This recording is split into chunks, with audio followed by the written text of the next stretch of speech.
আসসালামু আলাইকুম রহমতুল্লাহ বারাকাতুহ। খুতবা মানে এটি জুমার হোক আর ঈদের হোক, যেই ভাষা ওখানকার মানুষ বুঝে সেই ভাষাই খুতবা বা ভাষণ হইতে হবে। খুতবা মানে ভাষণ, সেটা জুমার হইলেও আর ঈদের হইলেও আরবিতেই খুতবা হইতে হবে।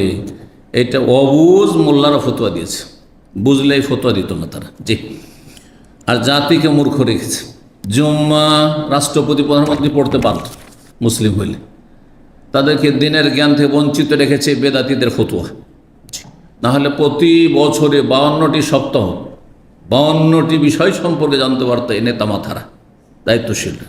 কিন্তু তারা মন্ত্র পাঠ শুনে চলে যায়, কিছুই জানে না ইসলাম সম্পর্কে।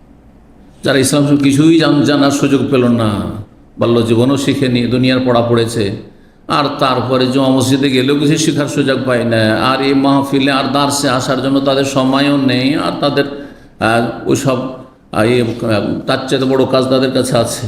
সুতরাং তারা তো দিন থেকে বঞ্চিত থেকে গেল, দিনের জ্ঞান থেকে বঞ্চিত থেকে গেল, যার ফলে মুসলিম দেশে কোনো শান্তি নেই।